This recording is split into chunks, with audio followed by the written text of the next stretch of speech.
think we're live. Rogan, buddy, it's a pleasure to meet you in person. It's nice meeting you see too, man. Yeah, dude, I'm sorry I'm not as well dressed as you are. But no, it's all good. I got to go to work right after this, Yeah, so you know what? You're a businessman. You got your priorities straight. I just want to be cozy and comfortable around new people. Definitely. So, with that then, how you run Who Knew Media, right? Yeah, I do. Nice. So, tell me about that. How's that different now in COVID times? Well, I started Who Knew. Well, let's probably figure out where I started it from, right? Yeah, let's go. Right out of high school, I took a year off. Okay. And again, I didn't really know what I wanted to do. I thought I wanted to go somewhere into the medical field. But actually, me and my buddies, we started like a vlog. Yeah, nice. Like just a stupid little vlog or whatever. Play around. Just playing around with it, and I was kind of interested in videography and shooting stuff and editing, and so that vlog kind of gave me an opportunity to just practice it a bit, have some fun with it, and so we did that for a little while, and after that, I figured, you know what? I'm getting pretty decent at this. I know my ins and outs of the camera and all of that stuff. What if I can go and try and sell this? See if any businesses, are going to be interested. So I went out and talked with like a bunch of little stores around Sudbury, especially downtown, because there's a lot of locally owned business there. Yeah. And I was really surprised that like literally the first person I messaged, which would be the candy store. Yeah. Oh yeah. I messaged them and they were in it fully. Yeah. And like it was just that, like I did the video for them and I got paid. It was just a little amount of money there, but it was really cool for me to be able to take something that I did from scratch. There's nothing there, and I was able to earn a little bit of money from it. And that was kind of like the beginning of it, where I'm like, okay, well, you know what? There's something here. And honestly, it's been an interesting journey so far. I've met a lot of cool people. Nice. But you know what? Like for me right now, I'm still in the very beginning stages of it. Yeah. Even like 2 years later, right? Because I'm still doing school and stuff, so it's hard to balance both of those things. How do you? Honestly, for the last year, I've been focusing on school. I haven't really been putting a lot of work into the actual business here, but now that I'm back here, and because of COVID, actually, coming back to your question, COVID's given me a lot of time. Yeah. Where I don't have to be in class and stuff. Right, so that time that you usually spend traveling and just mingling in the school. I've been able to take that and kind of redirect some of that energy to Hunu, and it's been awesome. I'm just starting to take Hunu because originally it was just a video production company. Yeah. And now I'm starting to kind of slowly move it into the direction of like a marketing agency. Interesting. So it just happened super naturally. Like it wasn't like this was my plan. I'm gonna do this for this many years, and just kind of flowed. The pieces kind of exactly like fell into place. It just fell into place in terms of like I realized after this summer, I realized I don't want to be in science. I don't want to be doing all of that stuff after 2 years of uni. What were you studying in university? I was studying biological science. Yeah, I have a buddy.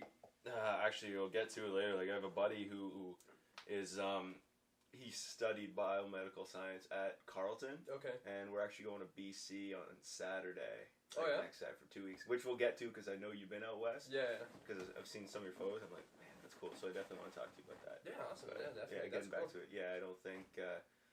that sounds interesting. Like, it sounds like a tough program, but I don't know unless I almost feel with those type of programs, unless your goal is medical school, you almost don't need that step. No, for real, 100%. And that's something I didn't really realize going into it, because I'm like, how could you though? That's the thing. Yeah. That's why I'm not a huge fan of. I don't want to say the system. No, but you know what I mean. Like high school, it doesn't prepare you enough for life after high school. Which is, I guess, what we're here to talk about. So, well played. Well played. Respect the plug. So, And in high school, I enjoyed the sciences. I enjoyed biology and, chemistry and stuff. Yeah. So I figured, okay, well, I was good at science in high school and I liked it, so I probably have to go into that after. You studied at where? St. Ben's? Yeah, I went to St. Ben's for high school. Great school, loved it there. And then when I got into uni, the first year I was like, ooh, this isn't really, what I had in mind. And I'm like, okay, well, you know what, let's stick it out another year, because maybe it's just all this first year BS, you know what I mean? And it usually is, And it usually is. And then second year, it got worse, and I'm like, ooh, I don't... did I make a mistake here? Till they get you, yeah. Exactly. And then I'm like, you know what, I can't spend another 2 years of tuition and time... It's a lot. Studying something that I don't even know where I want to take this. Right. So... Technically, right now, as of the moment, I'm still in biological science. Nice. Because I didn't actually have the grades to be able to transfer into marketing, which is what I want to do. Because you needed 2 semesters of 70, a minimum. Yeah, okay, right? That makes sense. So I had the 1 semester above 70, but I had the semester before at like a 68. So. But that's what happens, though, when your motivation for it is... Exactly. It's not really there, yeah. So what I did now... and to anybody listening, this might be a good path for you, it's called shadowing. So basically, what you're doing is I'm still technically in biological science, but I know that I want to be in business. Okay. So what I'm doing is I'm just taking all of the first year business courses right now while I'm still in biosci to get that 70 average, and then next semester I'll be able to transfer in and be a business student. Yeah. So it's a little risky because if I don't get into business next semester, then I've just wasted a full semester of non-science courses, right? Right. So it's a little bit of a risk-reward game there, but I'm pretty confident in my ability to switch next semester. Yeah, and it seems like something that you want to do. Yeah. Especially, but now you mentioned a couple minutes ago you had an expectation for what you thought university would be. What was that like? Like, what was the initial expectation you had in mind? When you said, "Oh, this isn't it," you know what I mean? That's a good question. I guess my initial expectation was for me to be, in courses that would actually benefit my life in a way. And that's why when I said like the first year, like it's just first year BS, I'll stick it out another year. You know what I mean? Dude, I'll tell you a first year course I had in a second. Yeah. So so I guess my expectation was like, okay, well, I'm not entirely sure what I want yet. I'm hoping that these courses that I'm going to be taking will kind of give me some direction and in a way that, like, that's going to be the path I'm going to take. And it just didn't happen. So, and I guess it did happen in a way. Yeah. It told me that, you know what, I don't want to be doing science. Yeah, at the price of $8,000 a semester. Yeah. Or whatever stupid amount. So, but you know what, Lo? Like, I can look at it as like, oh, I wasted 2 years and I wasted all that money. Or I can look at it like, you know what, at least now I figured out that I don't want to take that path. Yeah, it's smart. So, it's just 2 different ways of looking at it. Now, in that first semester, did you have any courses that you took them going, what the hell am I using this for? Like 90% of them. 90% of them? For sure. Yeah. What were they like? I was taking physics. I was taking organic chemistry. I was taking, what else? Like 3 different bio courses. And I'm like, yo, what am I doing here? Yeah. Like, I failed my first physics course. I got a 32. It's low. It's low. That's not good. Were you trying, though, to pass it? Okay, well, there you go, then. It's not like you were, I just can't understand it. No, like, you know what, I just didn't put as much work in as I probably should have, but I just didn't have the motivation. Especially being in first year, like, it's all about partying. No motivation. I remember exactly the same. There was I didn't do too well on a couple courses for that reason. I had one dude that was 2 to 5 on a Friday. Oh. You know what I want to be doing at exactly 4 o'clock? Anything else. Literally. Anything else. Like, even now, it's like, if my Friday doesn't end anywhere earlier than 4, I'm pissed. Yeah. But nowadays with work, it's like, well, I just kind of have to. Sometimes they're few and far between. But, man, there was a class I had first year. It was on a Wednesday from 2 to 5. Or 12 to 3, sorry. 12 to 3. It was a 3-hour course, and the title, and I wish I could make this up, it was with Debbie, good old Debbie. It's called Achieving Success in the 21st Century. Oh, wow. As a first semester college course, $400 retail price. It's the worst. Okay, it was all about, like, we had to do debates. Mm-hmm. We had to do debates and essays on moral situations and ethical situations in the workplace. In first year. Absurd things that didn't pertain to what any of us wanted to Yeah. do, which was architectural technology. So we didn't care. That didn't even make sense at all. No connection. But at that point, that was the one where I made the most friends, had the most fun, and Yeah. BS. I got so good at BSing just from that class. Oh, 100%. Like those classes that you have no choice. Like, well, I want to pass it because I you would have rip my eyes out if I had to do this again. Exactly. Right? And I think when you're in something that, you know, like, whether it's a course or it's like an entire degree, whether you're in something that you're not like 100% about, it doesn't, you're not learning anything. You're just learning how to BS it. You're learning how to just get through it. And that's what I was finding with all these courses. I'm like trying to find like, okay, well, how am I going to get just the 60%? That's all I need, you know? Yeah, how can I can I figure out a way of learning this or showing that I've learned it without actually learning it? Exactly. That's exactly what it is. And it's weird, but it works. It works. It works. It works, and that's the problem. Yeah. That's the problem. It works. Yeah, it's it's something. Yeah, like I've just started like some of these business courses now, and you know what? Like my first lecture, I legitimately learned something that actually helped me in terms of this client that I'm working with. Oh wow! Like now? Yeah, like right now. So I think that's an important takeaway that I'm just starting to see now is like, if you're looking to get into a degree and you don't know like what to do, right? Mm-hmm. I think the best thing to do is just to figure out like, okay, well, you know, what am I doing now? What are my strengths now? Yeah. And then try and take a degree that's going to be benefiting that, if you know what I mean. Interesting. You can like almost feed into your hobbies or your passion projects. Yeah. 100%. And I think that's pretty important in terms of like your actual schooling, because then it's going to be, you're going to want to do well, because if you do well there, it's going to help you, and it's just a nice feedback loop there. Right. Yeah. Interesting. And now, do you mind sharing what that thing you learned was and how it relates to the client you have now? Sure. I'm curious about that. If you can, because I know there's obviously client confidential at a certain extent. Yeah, no, for certain industries. It's nothing like that. Okay. So pretty much I was just learning about the evolution of economics. Mm-hmm. And so basically, like, they were just talking about, you know, how originally stuff went from, you know, we had goods that were commoditized, and then it evolved into, then it evolved into actual, like, services. Yeah. So from goods it goes to, from goods it goes to commodities, and then from commodities it goes to services. And and now in today's age, we're kind of phasing out of that service-based industry because now services are becoming commoditized. So really, what people are looking for now is experience. It's a weird like it's like a little meta. It's a little meta because like you're like buying experiences, but that's really what it is. So a good product now, or a good company now, will be able to take a service or a good and kind of package it with an experience that a customer will be able to, you know, go and remember. Yeah.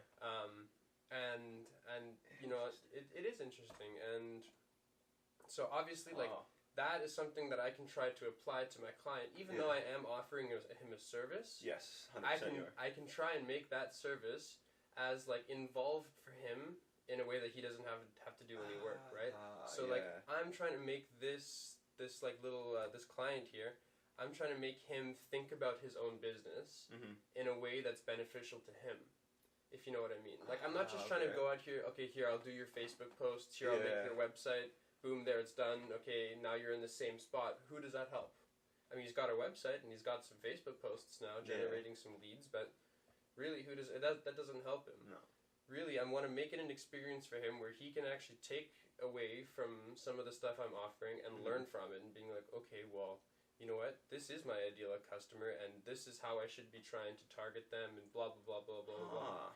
Yeah, so it was just that one little 13-minute video that the prof gave me. or gave the class rather, and I was able to take that and be like, that's interesting. Maybe I should try and look into it. Yeah, how does that affect, or how does that come into play?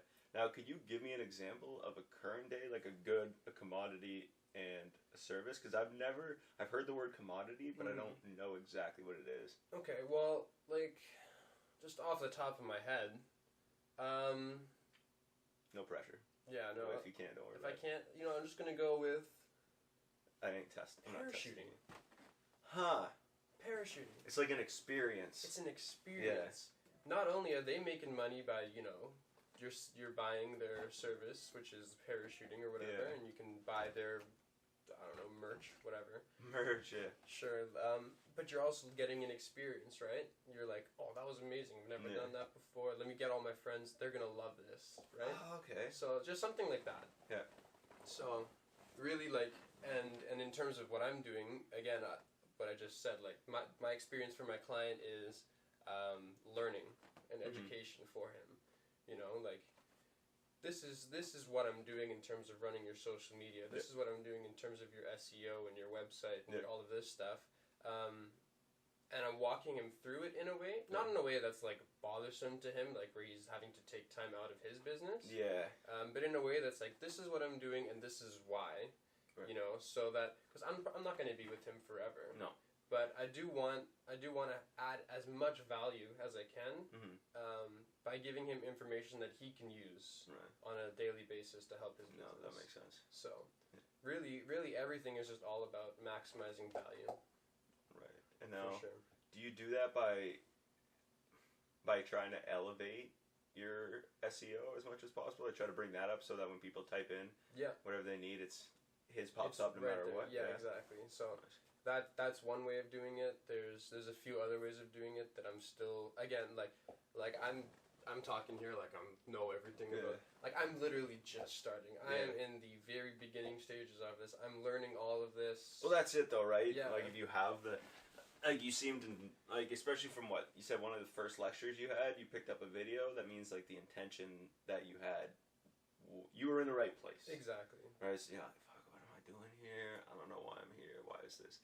What am I learning? It's like, oh, I could use that 3 years later. 100%. Or something like that. 100%. Yeah. And that's something that I wish I knew earlier. You know what I mean? Like, I found that when I'm stopped worrying about, like, where I should be or who I should be, that kind of thing. And it's getting a little deep here, but go for it. Like, when I stopped worrying about that kind of stuff, all the externals, like what people think, and like where society says I should be at 21. You know what I mean? Yeah, and I started focusing on where I'm just at right now, and I'm focusing on, okay, well, what am I interested in? Where are my strengths? What could I be doing now that's gonna make me money? If you know what I mean. And then take that stuff and invest all the time that you would have wasted on worrying about what other people think or whatever, and you take that and invest it in learning something. Man, that's phenomenal that you say that, because the other day I was at breakfast and somebody, like, Buddy was comparing himself to one of the women in the group we were with, and he was saying, well, you're this age and I'm this age, and we're in the same programs, and I'm like, I look at him and I was this close being like, God damn it doesn't matter. It doesn't matter. Dude, it doesn't matter at all. Like not even a little bit. Yeah, like, I can't, it would be disrespectful for you and disrespectful to myself if either one of us started comparing ourselves to the other. Like, I'm like, man, I don't know. It's like, 100%. why? There's no good that can come out of that. Not even a little bit. You're not going to get any more productive. I think all that time spent worrying about me or where I am or my videos or my followers, anything. 100%. All spent not doing something that can make your situation better. Because at the end of the day, you're not going to pay my rent. I'm not going to pay yours. No. But I'll gladly sit down and talk with you for however long about your company and what you've learned and stuff to help elevate either that or elevate my show, draw new viewers, or bring new clients. Like, that's it, man. That's it. That's it. That's it. That's all it really comes down to. 100%. And just hearing the comparison, you saying now that that's something that you've kind of gotten off of, and I know we're getting in depth here, but man, I had when I had Ryan Benoit on the show, right, of Positive Inception, I had him on, and that was something that he talked about. And then 3 weeks ago, I had my buddy Caleb Balan on here, who same exact thing. Yeah. And I'm like, man, so everybody at the same, and me, I'm like, I was like that as well a couple years ago. But it's something that people realize, which is the biggest part, right? It's that fixing an issue is realizing you have the problem to begin with. 100%. And you're saying it, they're saying it, I've said it, you've realized that's an issue, and you're like, well, this is silly to think this way. Yeah. Definitely. And I think everybody at some point will figure that out. Exactly. It's just a matter of when. And you figured it out early. Yeah. So it's kudos to you. 100%. So, like, that's the thing. Like, I would, like, go and say to, like, well, all the people listening in high school right now, like, you know, don't worry about what people think, all that stuff. But, I mean, that's tough. It's going to be nearly impossible for them to listen to some random guy named Rogan tell them, hey, be yourself. You know what I mean? It's definitely a journey that you will figure out in time. Yes. But you have to figure it out by yourself. Yeah, you can't just. I could tell you, you could tell them, whatever. They're not gonna. And man, like you said, like I have my cousin. He's 15 or 16, and he's driven a lot of traffic to the show because his dynamic is kind of what I'm trying to get. Yeah. I think if people listen to what your stories are, my stories, other people's stories, I have on the show, and they're listening to that, and they see, okay, like Rogan's been saying this. Why are they're like, oh, I listen to his story, I really resonate with what he's going through, you know, everything, how can I use that? But then the next day they go to school after listening to the episode and everything around them is the same except their mindset's different. Exactly. And then they eventually get swooped back in, right? Yeah. Product of your surrounding. Exactly. So it's really hard in an environment like that. It's the worst. But as long as you're starting to realize that at that a young age, especially, you don't have to be doing it. You know what I mean? But as long as you realize that you are not what other people think you are, and you are just who you are. As long as you just start realizing that and start putting that into your head, the second you leave that environment, you're gonna be way better off than all of your friends. Miles ahead. Yeah, exactly. Because dude, honestly, you wanna know what it was for me? It was, and I'll go back to your vlogging. How comfortable did you get hearing your own voice on camera after you vlogged for a bit? Oh, I never got comfortable with it. No? Never. Still no? No, that's why I like being behind the camera, to be honest. Oh, on the other side. I like being on that side of the camera. Interesting. But, like, I didn't get comfortable with the sound of my own voice. It's just a weird thing, like, whatever. You know what I mean? What I did get comfortable with was I did get comfortable actually putting content out there. Nice. And then promoting it on my own private Instagram accounts and whatever. That's what I got comfortable with. Because at the beginning, I was like, oh, this is embarrassing. This is so cringe. What are people going to think? All my friends are going to make fun. And then I'm like, you know what? I'm having fun doing it. Who cares? I'm at the top of a mountain right now. I don't give a crap. 100%. I'm in South Africa right now. Who cares? Yeah. Nice, dude. And because when I went through Europe, I vlogged a lot, and man, definitely got more comfortable putting it out. Yeah. Which is why I'm glad the podcast is doing how it is, or growing as it is. I shouldn't say doing really well, getting better. Yeah. Which is the goal. But what I was saying was there's a confidence you get after doing something out of your element so many times. Your comfort zone kind of begins to grow, right? Yeah. And it's able to grow. And people don't, I think, generally speaking, don't know that that's a thing it can do. Yeah, right? Like you said with parachuting, great experience. I'm sure if I did it 5 times, I would get more relaxed. Exactly. With the building up of the nerves and everything. Yeah, right? definitely. Have you ever been parachuting, though? I've never been parachuting, dude. Parachuting? Or skydiving. Yeah, I went skydiving. What the? I went skydiving, what was it? 2 years ago, maybe sometime in the summer. Me and my friends went out, drove down to Toronto. Nice. That's a good spot. Yeah, it was just a fun little road trip for the weekend. Honestly, the scariest part about skydiving is when you get into the plane and it's going real high, and you're like, okay, this is probably good, and then it keeps going. You're like, are you gonna stop soon? You found your limit, and you're like 10,000 feet above it. What am I doing? Why am I here? And then you're literally strapped to this guy, so you don't have your own like opinion on when you're gonna jump. You're strapped to this dude, and he's like, "Okay, we're going now. 1, 2," and then he doesn't even finish the 3 count. Of course not, because people hold on. 3, exactly. Yeah.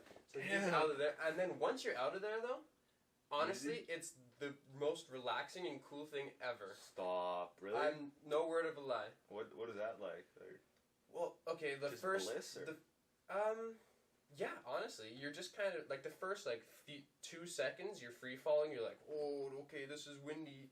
And then you're like, "Oh, dude, this is really cool." Cuz at that time you feel safe, right? Yeah, you're like I'm here. I'm just here now. What's the worst that can happen? You know what I mean? And you're looking down at this earth like barreling towards you, and you're like, "Oh, this is amazing." And you're like looking at your buddy over there, and he's like, "Ah," and you're falling through the sky together, and he pulls the chute, and then you're just there, and you're like, the free fall's about like 10 seconds ish, maybe. I don't know. I wasn't counting. Yeah, that's good. But then the like he pulls the chute, and then you're just kind of gliding over the earth. And you're there to just, you can that's sick. You can. That's sick. Yeah, honestly, man. if anybody ever gets the chance to go parachuting and skydiving, 100%, yeah. Damn, because and it is worth the extra $100 to get pictures. It is. Yeah, for sure, definitely. Man, that's sick. Because I have a buddy right now in Australia, and him and his girlfriend parachuted over the coast. Oh yeah. Yeah, and see, you light up, and you're like, I can only, and I'm like, cause I'm trying to put in my head when he told me, but my question to him, which is my question to you, I asked him how long ahead of time did you know that you would be jumping out of a plane? What you guys jump? He jumped 15,000. I'm sure it was probably the same. This is around that, yeah. So yeah, okay, it's not 38,000 like a commercial airline, but it's also not. It's high. It's high, dude. It's high. There's no doubt about it. Yeah. Oh man, it's about 15,000 feet, and I was like, "How long?" And he's like, 6 weeks, and I was like, "You knew for a month and a half you were gonna jump out of a plane?" That's a lot. Yeah, that's what would get me. I think 6 weeks is enough to psych me out. I didn't have that kind of time. I think I had like a week. Okay, I think that's safe. I think that's the way to do it. To be like just spontaneous. Be like, you know what? Let's go. Boom, boom, boom. Get your friends. All right, we're here. Drive down. Book a hotel. Go. Yeah. I think that might be the way to do it. I think so too. Because I do overthink a lot, and I knew if I had that kind of time and I've never done it before, I would be like, oh no, and then I'd be YouTubing like all the ways parachuting can go wrong. You know what I mean? Over prepare, even though at the end of the day you have zero control when you're falling out of a plane at 15,000 feet. Yeah, that's absurd. So what happens then if your chute doesn't go when you pull it? Well. Does he have a backup one, or? Yeah, so I didn't pull anything. I'm just there for the ride. Experience. For sure. For your first time, that's what happens, right? They just strap you onto someone else. That's not bad then. But he's got his main chute, he's got a reserve chute, and you know what? If those don't work, go to somebody else, grab them, hope for the best. Hope for the best. The odds that 2 parachutes in the same person. Yeah. No, but like you'll be so fine.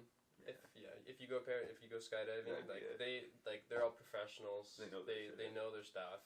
Nice. So yeah, there's legitimately nothing to worry about. Okay, well, that's good. I wonder now, what was it like being in a plane with the door open?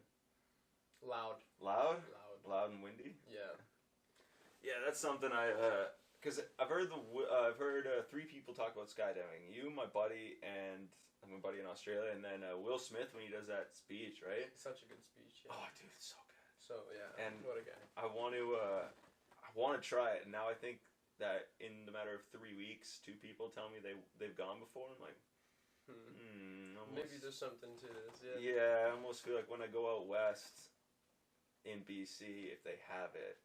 You should definitely do it. I might have to. Because my only real complaint with my experience skydiving is it wasn't the most scenic view. You know what I mean? Like way out in the distance, I could see the CN Tower and stuff. Oh, that's cool. But like for the most part, it was just big flat fields below me. So like it wasn't like crazy stunning or whatever. Jumping out of the plane was probably the experience of it. That's the main experience there. But if I were to do it again. I'd want to do it somewhere like BC, anywhere like that with a little bit of some more scenic views. You know what I mean? And I think that'd be it. Like that's what I would want to do. Whether the people I'm with would probably want to do it, that's a different thing. But you went out west, not recently though, eh? No, last couple years. Yeah, like 2 years or maybe 3 years ago.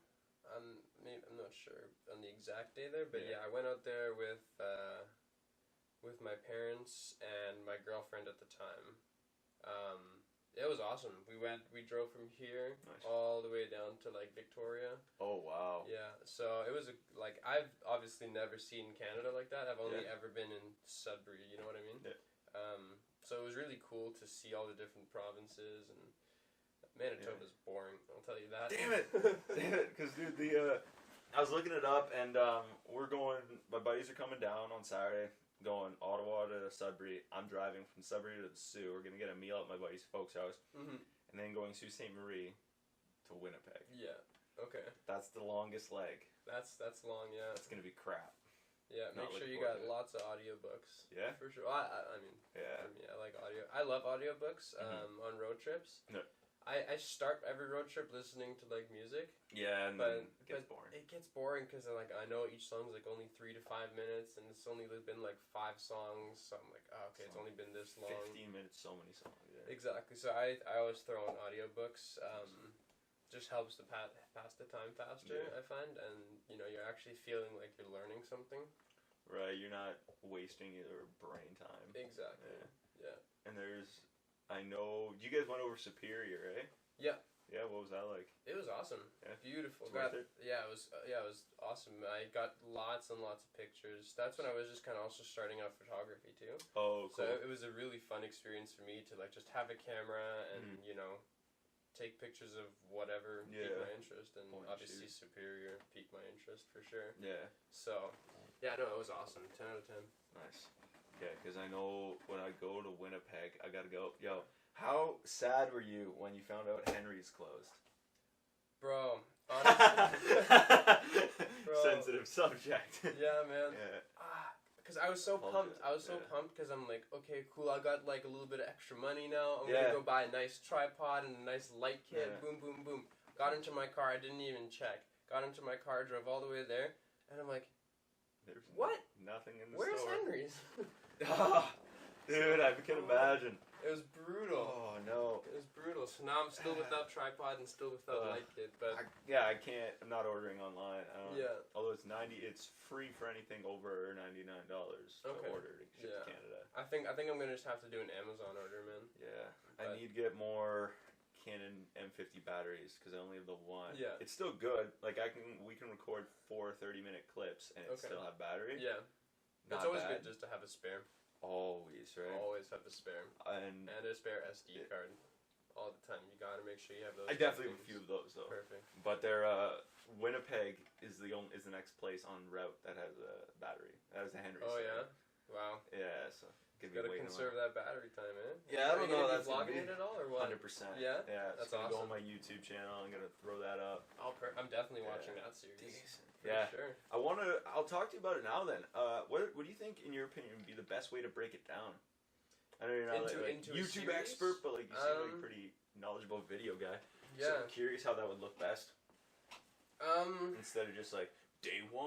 Yeah, day 1, day 2 is a little boring. Yeah. I think if you have the time to stop at landmarks and stuff, I think that could be a way. That could be one way of doing it. Like interesting. Like maybe like if the legs, like doing legs of a trip, like the first leg, the second leg, like Sudbury to Winnipeg. Sudbury to Winnipeg road trip, Regina, part 1, that part. You know what I mean? Something like that. Yeah. And then like wherever you stop, there's tons of like in Wawa, there's that big goose or whatever. Oh yeah. Yeah, you can like I don't know if you stop there, just like that kind of thing, right? Yeah. Stop at like a cool landmark or whatever, and then kind of just talk about the journey that got you to that part, right? And then the next part, and the next part, and if you find like little nuggets of wisdom along the way, or like little tips, like hey, always bring a spare tire. I don't know, something like that. You know what I mean? That could happen for sure. For sure. So something like that. Okay. I think that would probably be the best way to break it up to make it interesting. That's what I want to do. Day 1, day 2, day 3. Yeah. So that's what I think would be. That's how I kind of want to approach it. Mm-hmm. I never thought of that, like landmarks, eh? Yeah. And like talk a bit about the history, like actually be. For sure. I'll tell you one thing. I definitely will have. There's 5 people. I definitely won't be driving the full 4,000 kilometers. You can't be doing that. I'll lose my mind. My buddy actually just did that. He he moved from he lives in BC. Yeah. But he was living here for school, and he just graduated. So congrats. he took a U-Haul with all of his stuff, and just him by himself drove from here all the way back to BC. What? Yeah. So that's pretty cool that he did that. Wow. I don't know how he did it all by himself. I would have lost my mind being by myself for that long. Yeah, no kidding. So you've been across Canada. Mm-hmm. Well, now I'm curious about something then. Mm-hmm. First of all, though, I'll start by saying this. Congratulations. Recently you became a Canadian citizen, yes, correct? I did. Yeah, about a year and a bit ago. Yeah. Probably. I was like, I know it's been a couple years. Yeah. But recently, too. Very recently, considering, how long I've been here. Yeah, so how long, take me through that. So where were you kind of born, and then what was the stages like? I know we talked about it briefly. Yeah, so Thursday. I was born in Cape Town, South Africa. I lived there for the first year of my life, and then we moved, we just moved around like a little bit to maybe Johannesburg or something like that. But then I think our first big move was, and again, this is all the stuff I've been told. I was a kid, I don't remember a lot of it. But then we moved to Ghana, lived there for X amount of time. West Africa, eh? Yeah, and then we moved to Zambia, which is still in Africa, and then we moved to, where did we go? I think we moved back to South Africa for a little bit, and then we moved to Tanzania. Oh, jeez. Yeah. Tanzania. That was awesome. I remember Tanzania very vividly. It was really, really cool. We had like a little pontoon boat made out of like oil drums, and we would have a barbecue. That's in Africa as well, eh? Yeah. It's on Lake Victoria. You said Tanzania? Tanzania. Yeah. What am I getting it confused with? Tanzania? Is that it? It's just Tasmania. That's what I'm getting it confused with, that's dude. What it is. So I was like, that's in Africa. That's not right below Australia, no? No. No, yeah, okay. Yeah, so it's right on Lake Victoria there. We lived in a little town called Mwanza. It was awesome. Beautiful. Yeah, we had a little pontoon boat with oil drums and a barbecue on it. Oh, wow. We'd go fishing off of it and straight up pull the fish out, barbecue it on the boat, eat it there. You'd eat it after 15 minutes after catching it. Yeah. It doesn't get more fresh. It doesn't get fresher than that, man. Wow. Yeah, so that was a really cool experience. And then from Tanzania, we moved, because my dad was with Orica at the time. Nice. So they have a lot of operations here in Northern Ontario. So we moved from Tanzania to Canada in Sudbury. And then I went to St. James and Lively in grade 4. Jump. Yeah, right. Of all places. And then I lived there in Lively for about from grade 4, 5, 6. So, and then I moved back to South Africa for grade 6. I had to redo 6 just because of the time difference in schooling. And then, so I did grade 6, 7, and 8 there. And then came back to Sudbury again after that. And so now I've been here since about 14? Wow. So in total, I've lived in Canada for about 10 years. And just got my citizenship last year. Wow. Yeah. What was the culture like? From what you remember, what was the culture like in Africa or in some of the cities and countries? I've never been to Africa, but I almost don't want to bring this up, but a lot of people, I say they resonate people who don't eat so much with being African, if that makes sense, right? Yeah, I'm trying that's just like find a way of asking you about it by bringing this up, because that's how people, I think, generally think of Africa. Of Africa, right? These people in little huts who never eat, you know what I mean? Exactly. And you know what? There are parts of Africa where that is true, for sure. Right. There's also parts of Canada that are like that too. Exactly. It's just like the way that, I don't know, I feel like Africa doesn't get a lot of media attention. No. At all, really. Except for 2010 with the FIFA World Cup there. Yeah, that was huge. So that was huge. But and South Africa is a weird place for that because, you have these massive camps, right, where these thousands of people living in complete poverty, right, in little tin shacks, and then 15 minutes down this way, you have people living in gated estates. Wow. So maybe not 15. That's a bit of an exaggeration, yeah. But you get the idea, right? Close. It's so like the juxtaposition there is just insane. Yeah. Where you have people living like on less than $1 a day or whatever, and you have people living in, you know, these beautiful houses, going to private school, stuff like that. So, yeah, I would say it's a bit of both to answer that question. I'd say the culture isn't crazy different, like. Okay. From what I know. Yeah, what you remember, And what. From what I know in South Africa and what I know in Canada, it's not like too different. Obviously, there's like differences in terms of dialect and, you know, what we value. Right. But yeah, like I personally found that school pride was a really big thing there. So we had like these things called houses. So like you would be split up, almost like in Harry Potter, right? What? Yeah. So we would all have like different colors, and we would wear suits and ties to school. Oh. And so our ties would have like the color of our house, and we would have, you know, these days where you know, you're all competing in house events and stuff, and see which house wins. That's crazy. Yeah. So that was something really cool that I wish was kind of implemented here a bit more. The other big difference about schools there is, after school every single day, you have an hour and a half of mandatory sports. Mandatory sports. So so I played rugby and water polo. Nice. So every single day after school, I'd be in the pool or on the field for an hour, and that's just the way it was. And when I came here, I'm like, sports? Like, what? You don't have to do sports? I'm like, oh, sick, I don't have to do sports. So I didn't do sports. Except for rowing. I did rowing, so. Yeah.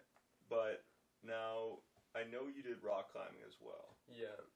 How'd you kind of get into that? Especially because that doesn't quite sound like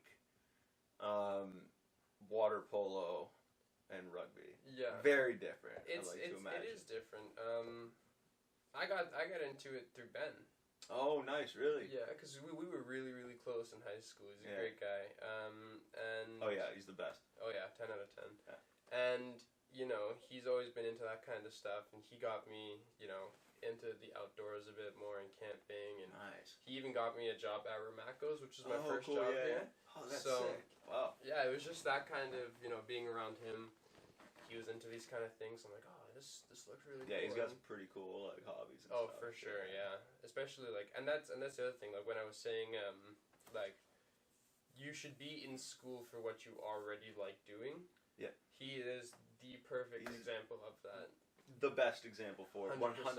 Yeah. And that's why he's happy, right? Yeah. He's happy doing what he wants. He's always learning stuff that he wants to be learning. So, yeah, like I kind of looked at that even a little bit. I'm like, you know what? Yeah, I should just do what I'm already doing in school. So, yeah, he's a good example of that for sure. But yeah, through Ben, pretty much. I got into climbing. We went to, when ARC opened up, that was awesome. Yeah, sweet place. Yeah, we started off at like the Laurentian. That bouldering section. Yeah, we did that for a little bit. Then ARC opened up, and we were like some of the very first people to be in there. Yeah. And we did like the competitive team there for a little bit. I won the 2016 Flash bouldering competition there, and then that was kind of the end of it for me. I'm like, I won. Okay, well, I'm good now. I can do some things. Yeah, so I haven't really been climbing after that. But I do miss it though. It is fun. Yeah. Yeah, definitely. Dude, I had so this quick story I want to take up seconds ago about I had Ben on the podcast, and then after the podcast I was like, dude, can you roll a kayak? Like, can you? And he's like, yeah. Like, it was a silly question. And that's why I'm glad I didn't ask on the show. That would have been embarrassing. But I was like, hey, now are you good enough to teach me how to do it? And he's like, yeah. And I'm like, all right, sweet. When can I learn? He's like, what are you doing now? I was like, well, putting my equipment away, and that's about it. He's like, you can come over now. I'll show you. And I was like, all right, cool. And I'm like, sweet. So I ripped my house, dropped my equipment off, grabbed my bathing suit, rip over to his house, meet him, and he's like, all right, get the skirt on, get everything on, and he's like, we spent like an hour and a half, and he's just showing me how to roll a kayak. That's awesome. I was like, what is going on? Did you learn? 4 hours. Yeah, dude, I could do it. I was like, this is nuts. Yeah, it's sick. Yeah, I was pretty hyped up about it, and I've done it since, too. I was like, man, this is wild. So, because that's always something because I've grown up in like the summer camp and outdoor center, like, life. And that was always something I've seen higher level people do in camping and tripping. Because I'm more of like an intermediate tripper, whereas I think Ben would be at that higher level for sure. Definitely. Tripping. And when I was like, man, like, oh, you guys at that, that's that upper level. I'm like, if you could do that, that's the next level shit. People see that and they're like, damn, he knows what he's doing. That's it, dude. Yeah. That's what I thought when he said it, and he said it with like a, yeah, so like, whatever. Dude, man, I can teach. I was like, sick. Let's go. Yeah, man. Yeah, so it's pretty sweet. That's awesome. Yeah, it was a cool thing to learn, and I definitely think if people more take the initiative, and kudos to you though, because you didn't just stick out. Like, you're not just sticking out the 4 years of school or 5 years of school, however long your program is. It's 4-year bachelor, right? Yeah. You're not just doing 4 years and then going to business. No. You're like, all right, I want to get this. Yeah, I want to get it done. Yeah, exactly. Damn, what was I going to say? I forget. That's okay. What was it pertaining to, you think? I forget. Yeah, that's fine. We'll get back to it. Well, yeah, no, it'll come back. Yeah, that's the... So yeah, props to you for that, because I think that's something that I don't know if a lot of people would be able to do. You know what? It's a bit of it is like a. It's not scary, but it's like unknown. You know what I mean? Like, you're like, I don't know if this is the move. I don't know if I just want to admit. I think that's it. I think it's like, I don't know if I want to admit to myself that I made the wrong decision and that I wasted these 2 years. Right. So that, I think that was the big thing for me to, because I was like, yeah, I want to be a chiropractor. I want to be in science. Yeah. And I think I just had to admit to myself eventually. I'm like, you know what? It's okay. You know what? You made a mistake and it's fine. You know what? And my parents were thankfully really supportive about it. So that's, I think, that made it really easy. And my friends, my best friend, he was in engineering at Laurentian, and he also just switched into business, so it kind of just worked its way out like that. And I think when you stop stressing about stuff, things just happen, and you're more okay with it that way. Nice. Yeah. With that, I'm really curious about how, do you find it that was the first big adult mistake you made? You don't have to give me specifics of other ones or anything. But I would say so. Yeah. Yeah. Mistake. Yeah, I mean, like decision. Like what do you expect? If you're just throwing these 18-year-olds and being like, "Hey, choose what you want to do for the rest of your life." Yeah. What do you expect? A lot of them are gonna make the wrong decision. Yeah. More often than not, yeah. And you know what? That is 100% fine. Yeah. Because at the end of the day, like, I know it's easy to say like money's just money, but it's really it's like the rest of your life. You know what I mean? You want to make sure that you get that right, and that you're on the path that makes you happy, not the path that you think people would respect you more. You know what I mean? Yeah, which goes back to what you said at the beginning of the show, where it doesn't actually matter exactly what they think of what you're doing. 100%. And that's something that, and I think what's cool that you've realized now is I think that'll propel you to do more with your media company and with the production and transitioning it into the marketing. And I think that's all some with the show I've noticed, where at the beginning it's like, well, I don't really know if I want to ask these people. I don't know. I don't know. A week ago, you didn't know. I had no idea. Like, whatever. We have like 8 mutual friends, maybe. Yeah. Probably less. And it's like, I don't know this dude. It's like, hey, yeah, get him. I'm like, yeah, I know you from what Ben says about you. So I'm like, well, he's recommended you. Might as well reach out. Sure. So I'm like, boom. I have it was like, he's on my list of cool people I want to talk to. Boom, hit him up, chat about it. Oh, he's in? Perfect. Easy. Boom, next thing. Research, everything. So I'm like, all right, cool, like that. Yeah. That's that process that I'm just in the past few months, almost like right in the middle of COVID. Yeah. Because everyone kind of, I think, gets pretty depressed during that cabin fever COVID time. Definitely, yeah. So that was somewhere I was like, man, that's tough to deal with. But having that confidence to reach out and then take those steps when you don't know what people think about it. Yeah. But who cares? Yeah, exactly. And you know what? I'm glad you did though, because like this is awesome. Yeah, me too. Man, great thanks, time. Man. This has been really too, cool. Along the lines of that, how has your podcast been going? So, man, I love it when people ask me questions back. It's like, great, this is it. So, in terms of, I was actually talking about this the other day with somebody. They told me they were like, they've watched the first episode and then they watched the episode 40 with Ryan. And this is like episode 42, so this is awesome. And he's a good friend of mine, watched the whole thing, but I listened and I went back and watched the first episode of the show and was like, oh yeah. I was like, the fact that it has like over 300 views and like 50 plus downloads is hilarious to me. Yeah. So I'm like, I don't know how, and those are like the actual numbers. I look it up and I'm like, this is like 48 downloads. Yeah. Last time I checked, which was like a month ago. And I'm like, 48 downloads, and then it's got like 360 views or something. Like, how does that? Yeah. What? Right. So, but it was a tough listen, and that's like it was. I almost feel like in the moment I wanted to drag it out as long. I had never done the podcast by myself. I always had like a buddy to bounce off with. Yeah. So it was quite literally. How'd this start? Tell me how you got to Sudbury. What was Guelph like? What is your favorite? It's like stuff like that. Just super. It was super like scripted. Yeah, and it was rough. Yeah. It was rough to be honest, but now it's gotten to a point where I have people.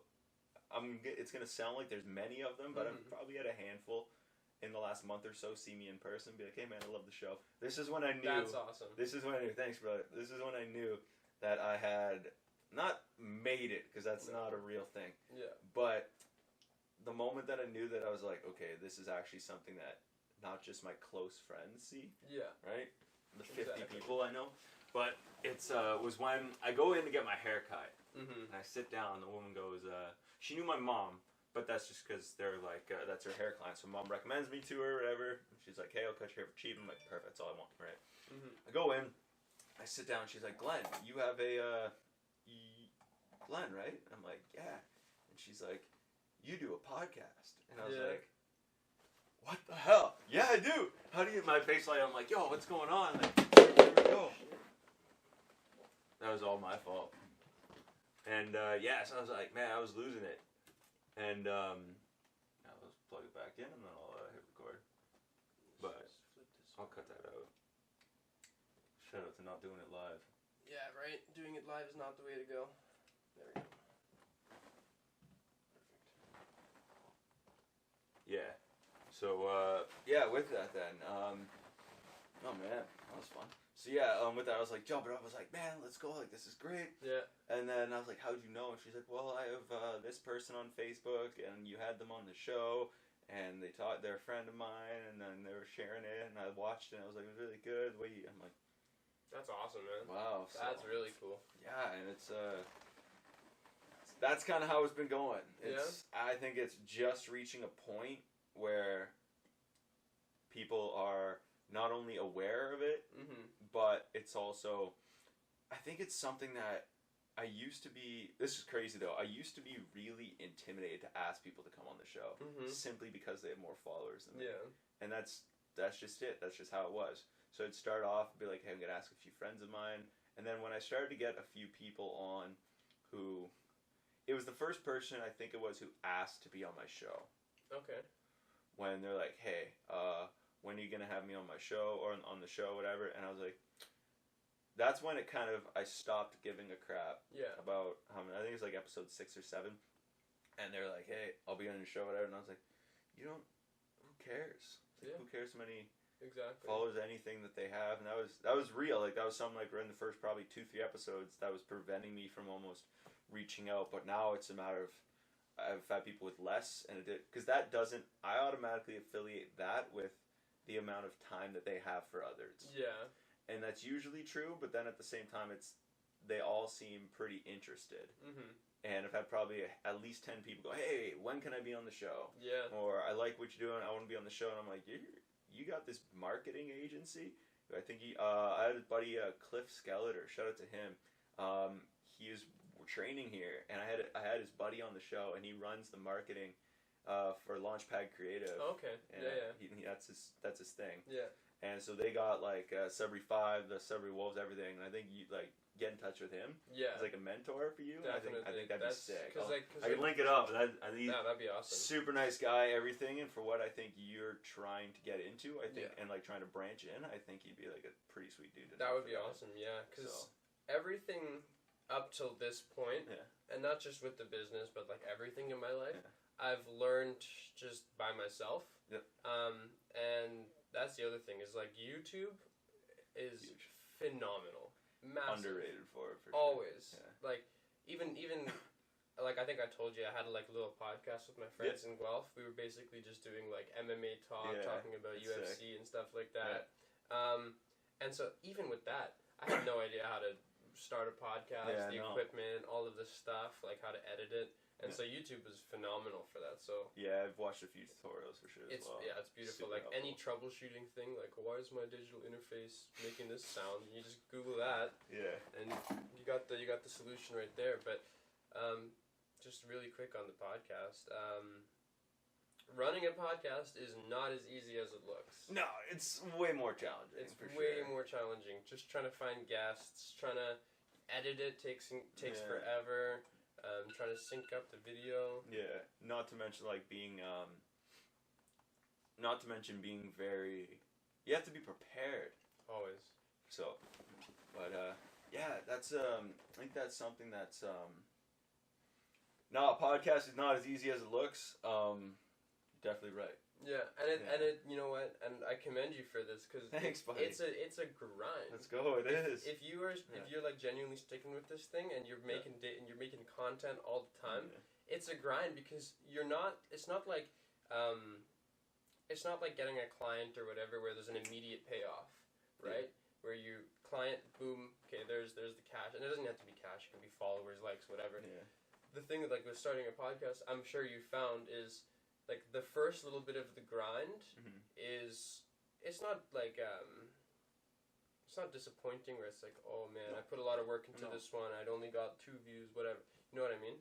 But there is that little bit of a grind where it's like you're producing content but nothing's really happening, and I think now you've like left that stage and you're on more of a huge trajectory where it's like, and that's when it gets exciting, right? That I'm in it now. So I'm in that exactly. That's awesome for you. I'm happy for you. That's awesome, bro. Appreciate that a lot. Yeah. And that's and I like that you did one, and I wish that sounds like a cool one to stick with. Like you had a pretty sweet fighter on too. Ian McCall. Yeah, that's sick. That was honestly the guy's got like 80,000 followers. He fought Demetrius Johnson. Jesus Christ. He should have won that championship. Yeah. I'm not gonna get into that a little because I don't know the fans into MMA or whatever. Yeah.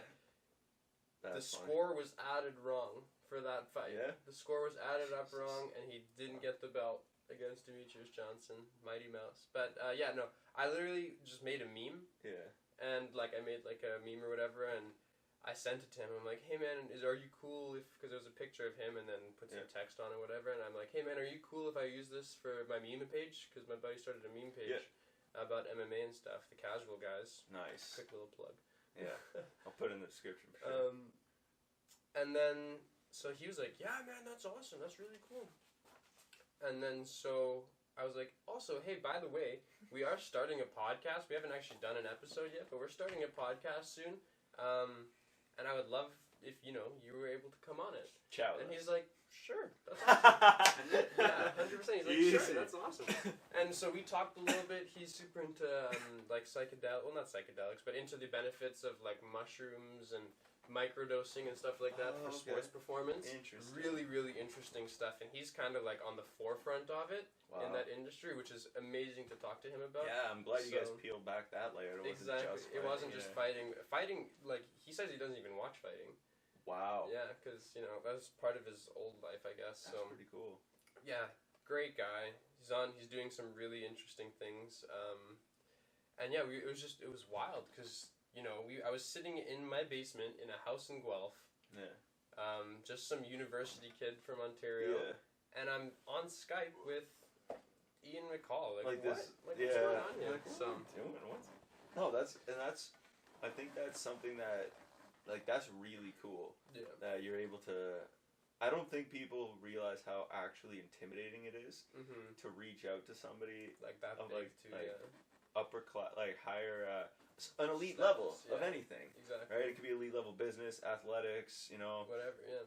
like education, something. But it's definitely something that I think a lot of people don't realize. That's how I have to, and that's what I'm like. There's slowly the way of I'm trying to build for future guests by like just commenting on their stuff, engaging with them, and being strategic about it. Yeah, right. Definitely. And like, there's some pretty sweet people I've lined up, or I'm trying to get lined up, or that are like in the works. That when I do eventually pop the question, I'm pretty confident it'll be like, yeah. It's not just like a cold call. Yeah, it's not like, hey, I just followed you. You don't know me. It's like, remember when I comment on for the last 6 weeks or something? But 100%. Bro. There was one. What was it? I had so if you're not familiar, there's this comedian who I grew up watching named Ron James, and he's Canadian. He's had a program on CBC. He's toured Canada doing stand-up shows. Okay.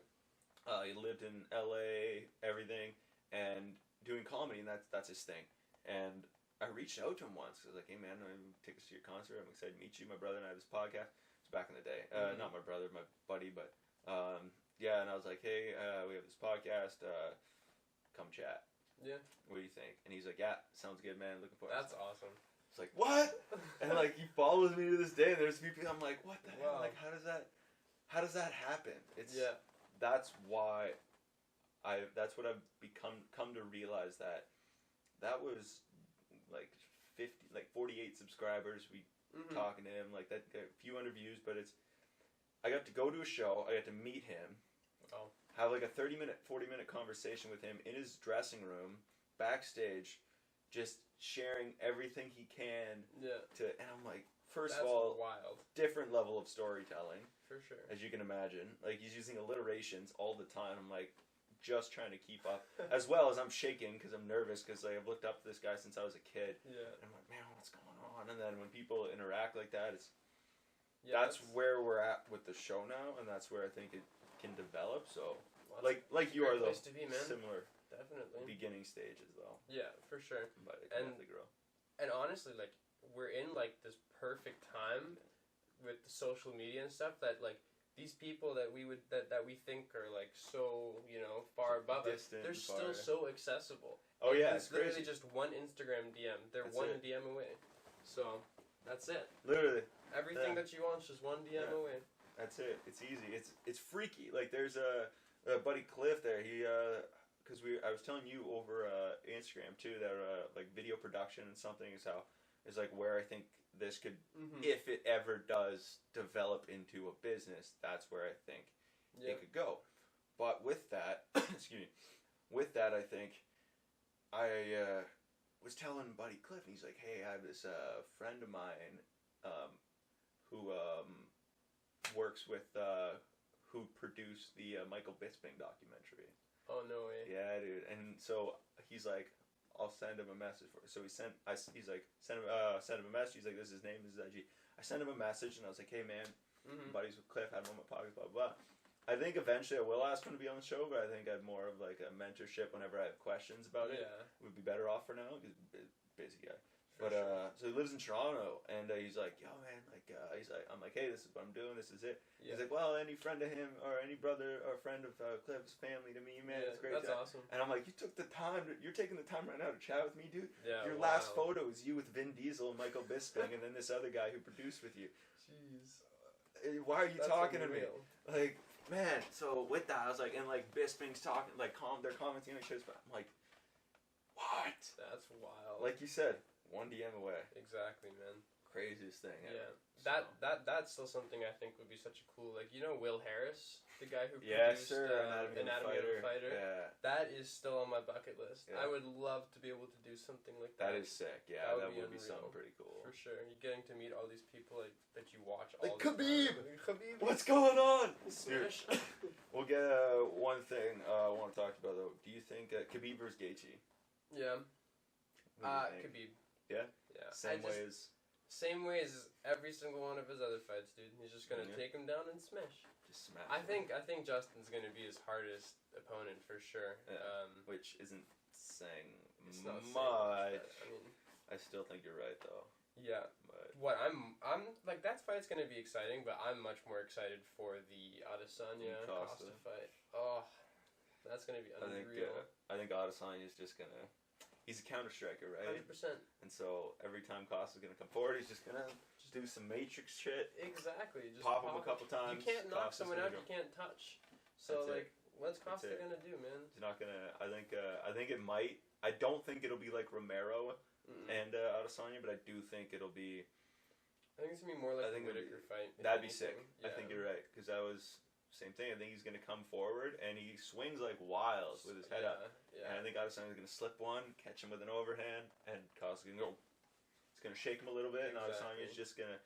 He doesn't strike me as somebody that when that happens, that he just heads down and just throws the kitchen sink. I think he'll clip him and then back up, go in a bit. Yeah, like he always says, he doesn't throw and hope. He aims and fires, and I think that's exactly what's gonna happen with Costa. That's so good. Yeah. So you did the podcast in Guelph, but what was that like? Guelph? Never been. Amazing. Yeah. I loved every second of Guelph. I'm honestly like, because of COVID and the rent situation there and everything's online, I'm having to be in Sudbury this year, which I'm really disappointed about, because Guelph is awesome. I had an amazing house there with great roommates, my best friends. So yeah, I was loving it there. Nice. The campus is beautiful. They got like nice gym, nice squash courts, everything on the campus there. The actual town itself is really fun. The downtown is cool. It's got nice vibes. What's it like? Like, what can you relate it to? The way I describe Guelph is I describe it as a mix of Sudbury and like Ottawa-ish. Nice. Yeah. Nice. It's very agricultural there, which is like the Sudbury kind of thing. But then it also has like kind of bigger city vibes, if you know what I mean. Oh, I do, yeah. Yeah. Yeah, because I went to Ottawa for 4 years, and believe me, I spent enough time in the downtown scene to know exactly what you're talking about. Yeah, exactly. It's they got bars, they got stuff going on there, lots of business. But then at the same time, it's also agricultural. Like, it's got lots of nature, lots of trees everywhere. Nice. I was actually gonna go to Ottawa U originally. Yeah. I went to the campus, and I just wasn't digging it. Ottawa U is not the greatest campus. It's just too downtown. Buildings and more buildings, cement. So there's 3 big schools mainly, I think, in Ottawa, right? There's Ottawa U, Carleton, and Algonquin. Yeah. I went to Algonquin. How was that? Oh man, it was good. Yeah. It was a lot of fun. That's awesome. But I'm relating to it this way with the way the campus was, because but all my buddies who I'm going with out west, they went to Carleton, so spent way too much time there. Yeah. And I dated a woman who went to Ottawa U and lived like on res and stuff. So spent again way too much time in that campus. And then I went to Algonquin. Dude, I think Carleton is too secluded. Ottawa U is too busy. Algonquin's right in the middle. Yeah. That'd be your style of campus. That sounds exactly like my style of campus. I don't like the big city life where it's like hustle bustle all the time, but I also don't like being away from it all. And I feel like Sudbury's a little bit away from it all. Yeah. There's not a lot going on here. Yeah. But Ottawa downtown is hustle bustle. So too much. In the middle, exactly in the middle, and I love it there, yeah. Yeah, that's sick, dude. It's really cool. That's sick. So, I think with that then, I think we had a great chat. Thank you for having me on. No, dude, I really appreciate it. I really appreciate your time. I love what you're doing with the media. I love your mindset and the way you're attacking it, and I only see the best coming out of you from now on. Thanks, brother. So, hopefully, in a couple months, once I got some more stuff going on, I'll hop back on. Dude, I love that. You. Yes, that's what I like to hear. That's what I want to do, yeah. Yes, sir. All right, man. So, that's it. All right, guys. Appreciate the watching and the listening, and we'll talk to you soon.